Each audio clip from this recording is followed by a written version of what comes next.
అందరికీ నమస్కారం. ఇవాళ మనతో Telangana Andhra Pradesh senior high court advocate Kalanidhi Sanjeev Kumar garu మనతో ఉన్నారు. వారితో మాట్లాడదాం. సార్ నమస్కారం. సార్ పాత చట్టాల్లో ఆర్టికల్ 498A కొన్ని మార్పులు అయితే చేశారు. సో కొత్త చట్టం అయితే రావడం జరిగింది. అలాగే భార్య భర్తలు విడిపోయిన తర్వాత భార్య ఏం చేస్తుందంటే కొడుకుని తీసుకెళ్ళిపోయి దూరంగా వెళ్ళిపోతుంది. మరి తర్వాత కొడుకు మరి తండ్రి దగ్గరికి వచ్చే ఆస్కారం ఏమైనా ఉందా? మరి కోర్టు ఏం చెప్తుంది? ఇటీవల కాలంలో చాలాసార్లు నేను యూట్యూబ్లో ఇంటర్వ్యూ చెప్పడం జరిగింది. 498A దాన్ని మారుస్తూ BNS భారతీయ న్యాయ సంహిత అని మన కొత్తగా 2023లో మన హోమ్ మినిస్టర్ గారు అమిత్ షా గారు వాళ్ళ కేంద్ర ప్రభుత్వం వాళ్ళు తీసుకొచ్చారు, కొత్త చట్టాలు తీసుకొచ్చారు. ఇంతకు ముందర 498 అంటే IPC 1860 ఇండియన్ పీనల్ కోడ్ 1860ని ఇప్పుడు మారుస్తూ దాన్ని BNS అని పెట్టారు, Bharatiya Nyaya Sanhita according to section 85 and section 86. గుర్తుపెట్టుకోండి, ఎవరైనా ఇంతకు ముందర అందరూ కూడా ఫ్యామిలీలో గొడవలు అయితే భార్యాభర్తలు గొడవ అయితే భార్య ఏం చేస్తుంది, పోలీస్ స్టేషన్కి వెళ్ళి 498 వేస్తుంది. ఇప్పుడు మారింది ఆ సెక్షన్. ఇప్పుడు 498 పక్కకు వెళ్ళిపోయింది. అది ఇప్పుడు దాని ప్లేస్లో ఇప్పుడు 85 పెట్టారు. ఇప్పుడు 86, 85 అండ్ 86 ఇప్పుడు 85 వేయాలి మీరు. క్రూయాలిటీ అయితే కనుక 86, క్రూరత్వంగా ఒకవేళ భర్త కనుక అతను కానీ అలా ట్రీట్ చేస్తే ఇల్లు ట్రీట్ చేస్తే కనుక.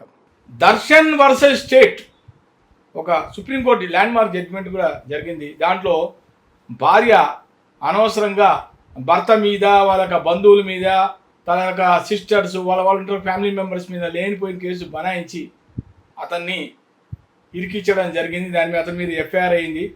FIR లాడ్జ్ అవ్వగానే ఇమీడియట్లీ అతను ఏం చేశాడంటే according to section 482 of CRPC ఇప్పుడు సెక్షన్ వేరే వచ్చింది మారింది, ఆ ప్రకారంగా క్వాష్ పిటిషన్ వేశాడు. అతనికి సుప్రీంకోర్టు అనే అతనికి క్వాష్ అయింది. ఎందుకంటే FIRలోనే ఆమె తప్పుడు సెక్షన్లు పెట్టింది. 498A అని, 423, 323 అని, 504 అని, 506 అని, గొడవలు కొట్లాట్లు ఇవి అవి బూతులు ఇష్టం వచ్చినట్టుగా రాసినట్టు అన్ని సెక్షన్లన్నీ పెట్టింది. సెక్షన్లన్నీ పెట్టినా కూడా కోర్టులో అది నిలబడలే ఆ FIR, ఎందుకంటే ఆమె పెట్టినవన్నీ తప్పుడే. దీని ప్రకారంగా ఈ 498కి క్వాష్ అయిపోయింది. అది 482 CRPC ప్రకారంగా. నెక్స్ట్ పాయింట్, నేను ఇంతకుముందు కూడా యూట్యూబ్లో చెప్పా, భార్య భర్తల మధ్య గొడవలైతే అది ఇంట్లోనే సర్దుకుపోవాలి, అది బయట దాకా రాకూడదు. చిన్న విషయాల్ని ఆమె రాధాంతం చేయటం, ఆమెకే జాబ్ లేదు, హౌస్ వైఫ్ ఇంట్లోనే ఉంటుంది, కొడుకు పిల్లవాడిని చూసుకుంటూ గొడవలు అవటం వల్ల ఈయనేదో అన్నాడని చెప్పి అలిగి కొడుకుని తీసుకొని పుట్టింటికి వెళ్ళిపోయింది. మరి ఇతనికి ఎంతకైనా తండ్రికి కొడుకు అంటే ఎఫెక్షన్ ఉంటుంది కదా, లవ్ అండ్ ఎఫెక్షన్. ఆ లవ్ అండ్ ఎఫెక్షన్ కూడా లేకుండా చేసింది. మా మాటలు చెప్పి కొడుకుని తన వైపు తిప్పుకుంది. ఆ పిల్లవాడిని తండ్రి అంటే ఏదో గుర్తు లేకుండా చేసింది. కొడుకుని మిస్గైడ్ చేయడం, అసలు నానంటే ఏదో రకంగా అతన్ని భయంకరంగా చిత్రీకరించడం, అతన్ని ఆ కొడుకుని మా రకంగా భయపెట్టి అతన్ని నువ్వు నానంటే నాన్న దగ్గరికి వెళ్ళకూడదు, నువ్వు ఇక్కడే ఉండాలి, నాన్న నేను ప్రేమగా చూసుకోవాలి ఏవేవో చెప్పి పిల్లవాడు ఏంటంటే ఇప్పుడు తండ్రి అంటే మర్చిపోయాడు. కానీ ఏంటంటే తండ్రికి కొడుకు చాలాసార్లు సైకిల్స్ అని అవని ఇవని ఎప్పుడెప్పుడో కొనిస్తుండేవాడు, ఏమంటే అవి కొనిస్తుండేవాడు. ఎందుకంటే ఉన్నది ఒకటే కొడుకు, ఎఫెక్షన్ ఎలా ఉంటుంది కదా. ఆ సైకిల్ ఎన్నో కొనిచ్చారు. మొన్న కూడా సైకిల్ ఏదో కొనియాలనుకుంటా, స్కూటర్ ఏదో కొనియాలనుకుంటా, మామూలు చిన్న ఉంటాయి కదా అవి, ఆటో చిన్న పిల్లలు ఆడుకునే టాయ్స్, అది కొనడానికి కూడా అబ్బాయి సిద్ధమయ్యాడు. కానీ ఆ పిల్లవాడిని అసలు దగ్గర రానిట్లేదు, ఫోన్లో మాట్లాడలేదు. అప్పుడే ఆల్రెడీ కోర్టులో కేసు కూడా వేసేసింది. పిల్లవాడిని మార్చడం పక్కన పెట్టు, కోర్టులో కూడా కేసు నడుస్తుంది ఇప్పుడు ఆల్రెడీ. ఇతను ఏమైనా కనీసం పిల్లవాడైనా కోర్టుకు తీసుకొస్తాడే, పిల్లవాడిని కోర్టుకు తీసుకోవట్లేదు. ఇది కాదని చెప్పి అప్పుడు మళ్ళీ మెయింటెనెన్స్ చేసింది ఇతని మీద. నేను నా కొడుకు ఎలా బతకాలి, ఇతను అంటాడు అసలు ఎందుకు వెళ్ళావు, RCR వేసాడు, రెస్ట్రిక్షన్ ఆఫ్ కన్సిడరేట్స్ వేసాడు. Restriction of consideration under section 9 ఆ ప్రకారం 1955 ప్రకారం వేస్తే రానని కూర్చుంది ఆ అమ్మాయి. నేను రానంటే రానంటది, నన్ను వద్దంటే నువ్వు వద్దంటది. కొడుకుని అక్కడ ఆయన కలవనీట్లేదు, కొడుకుతో కలవనీయకుండా చేస్తుంది. రాదు కానీ మెయింటెనెన్స్ కావాలి, శుభ్రంగా మెయింటైన్ చేస్తే తీసుకుంటుంది. అది కూడా ఈ మధ్య డైరెక్షన్ ఇచ్చిందంటే కోర్టుల వారు కూడా, సరే ఎలా సర్వే అవ్వాలి కదా, బతకాలి కదా, మనకు జాబ్ కూడా లేదు కదా, సరే సమ అమౌంట్ ఏదో ఇవ్వడం జరిగిందంట. ఇప్పుడు ఏమైందంటే పరిస్థితి ఏమైందంటే ఆ అబ్బాయిని కోర్టుకి తీసుకురావాలి. కోర్టుకి తీసుకొస్తుందా లేదా లేదు, కానీ ఇతను కస్టోడియన్ పిటిషన్ వేశాడు. డిబిసి యాక్ట్ ప్రకారం కస్టోడియన్ పిటిషన్ వేశాడు, కానీ కోర్టుకి తీసుకురావాలని చెప్పి కోర్టుకు తీర్పు ఇచ్చింది. ఇప్పుడు కోర్టుకి కొడుకు వస్తే కొడుకు అటువైపు వెళ్ళిపోతాడా ఇంక భయం.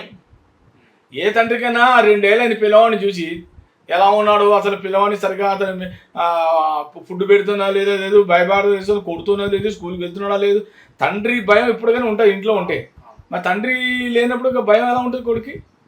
మరి తల్లి, కొంతమంది తల్లి అంటే భయపడతారు, కొంతమంది తండ్రి అంటే భయపడతారు. ఎటు కాకుండా పోయాడు పిల్లవాడు. వాడు రేపు పొద్దున వాడు ఎలా తయారవుతాడు? ఆ పిల్లవాడు తండ్రి లేడు. తండ్రి లేకపోయినా ఒకవేళ వాడు కరెక్ట్ దారిలో వేలో వెళ్తే పర్వాలే, సపోజ్ వాడు రాంగ్ డైరెక్షన్ వెళ్తే రేపు పొద్దున కొడుకు పరిస్థితి ఏంటి? ఇప్పటి నుంచే కోర్టు చుట్టూ తిప్పడం ఏంటి వాడిని, పిల్లవాడిని నాకు అర్థం కాకుండా చిన్న వయసులో.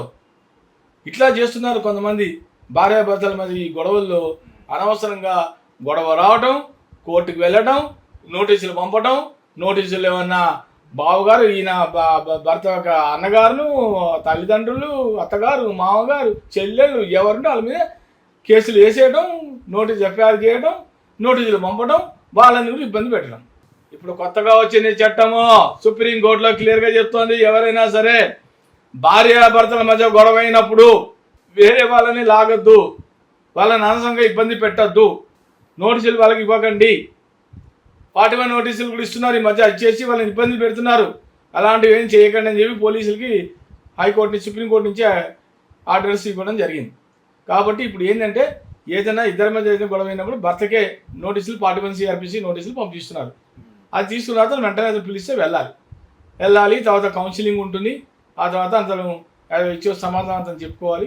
తర్వాత అతను మెల్లగా ఒక అడ్వకేట్ని అపాయింట్ చేసుకుంటాడు. ఆ తర్వాత కోర్టు ఇలా రన్ అవుతూ ఉంటుంది. అయితే మీరు అడిగిన ప్రశ్న ఏంటంటే పిల్లవాడు అసలు వస్తాడా రాడా? పిల్లవాడు వస్తాడా రాడా అంటే అది కోర్టు యొక్క పరిధిలో ఉంది, కోర్టు యొక్క డైరెక్షన్ ఉంది. 15 సంవత్సరాల వరకు మరి జనరల్గా 5 ఏళ్ళని కొంతమంది ఉంటారు, కొంతమంది 15 ఏళ్ళు. అమ్మాయి అయితే 15 ఏళ్ళు వరకు తల్లి చాటునే ఉండాలని రూల్లోనే ఉంది చట్టం. కాబట్టి పిల్లలు చిన్నప్పుడైతే పిల్లల్ని తల్లి చూసుకోవాలి కదా.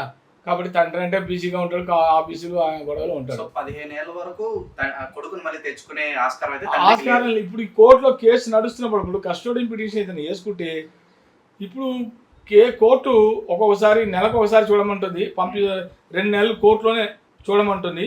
లేదంటారా మనం కనుక ఇంకొంచెం దయాదారి రిక్వెస్ట్ చేసుకుంటే కోర్టుని, అయ్యా 2 నెలలకు ఒకసారి కానీ కనీసం 2 సార్లు 3 సార్లు 4 సార్లు పంపిస్తే కోర్టుకి నేను రావంటే నేను వస్తాను, మాకే అభ్యంతరం లేదు, పర్మిషన్ ఇవ్వండి అని చెప్పి కోర్టుని రిక్వెస్ట్ చేసుకోవాలి. అప్పుడు కోర్టు యొక్క దయ ఇస్తే ఇవ్వచ్చు, లేకపోతే లేదు. కానీ ఒకసారి అయితే కంపల్సరీ సరే. కాబట్టి నేను చెప్పేది ఏంటంటే చివరిగా 498A ఇప్పుడు దాన్ని మారుస్తూ సెక్షన్ 85 భారతీయ న్యాయ సంహిత, అది గుర్తుపెట్టుకోండి. 86 అది క్రుయాలిటీ అంటే అమ్మాయి మీద ఏదైనా బలవంతం చేయడం, అలాంటి కోర్షన్ అంటారు. కోర్షన్ అంటే బలవంతం చేయడం, అలాంటి విషయాల్లో కేసు కోర్టు చాలా సీరియస్ అయ్యి 3 సంవత్సరాలు జైలు శిక్ష మనిషికి. అది మటుకు అంతకుముందు పాత చట్టంలో అదే ఉంది, ఇప్పుడు చట్టంలో అదే చూపిస్తుంది. 3 years జైలు ఇలా జరుగుతుంది. కాబట్టి ఎవరైనా సరే భార్య అయినా భర్త అయినా ఎవరు తప్పు చేసినా జైలుకి పోవడం గ్యారంటీ.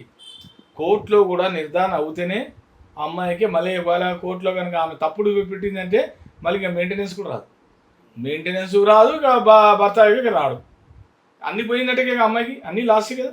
వస్తే గుడ్, రాకపోతే కోర్టులుగా ఆమెకి అనుకూలంగా రాకపోతే తీర్పు రేపు పొద్దున ఫ్యూచర్లో ఆమె ఎలా బతుకుతుంది? ఇంకా మెయింటెనెన్స్ రాదు. ఇక మెయింటెనెన్స్ కోర్టు నో అనేస్తుంది ఒకవేళ కొట్టేస్తే. ఎందుకంటే ఆమె ఫాల్స్ కేసు పెడితే కనుక, ఫాల్స్ కేసు పెడితేనే నేను చెప్తున్నా, లేకపోతే కరెక్ట్ అయితే ఆమెకి వస్తుంది. ఒకవేళ తను మెయింటెనెన్స్ అప్లై చేసుకుంది, ఒకవేళ తను వేరే వాళ్ళతో సహజీవనం చేస్తూ ఉంటే అప్పుడు పరిస్థితి ఏంటి సార్? ఒకవేళ మనం ప్రూవ్ చేయగలిగితే కూడా మనం మెయింటెనెన్స్ ఇవ్వాలా? సహజీవనం అంటున్నా మళ్ళీ ఇందాక చెప్పాను యూట్యూబ్లో, according to section 497 of IPC ఇప్పుడు లేదు. 2018లోనే స్టక్ డౌన్ చేసింది సుప్రీంకోర్టు ధర్మాసనం. 5 జడ్జిలతో కూడిన బెంచ్ చెప్పేసింది ఇక నుంచి ఈ 497 అడల్టరీ అంటారు దాన్ని. అడల్టరీ అనేది లేదు.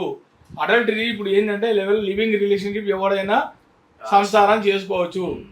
అలాంటి వ్యక్తులు దాన్ని కూడా ఒక క్లాసు పెట్టారు.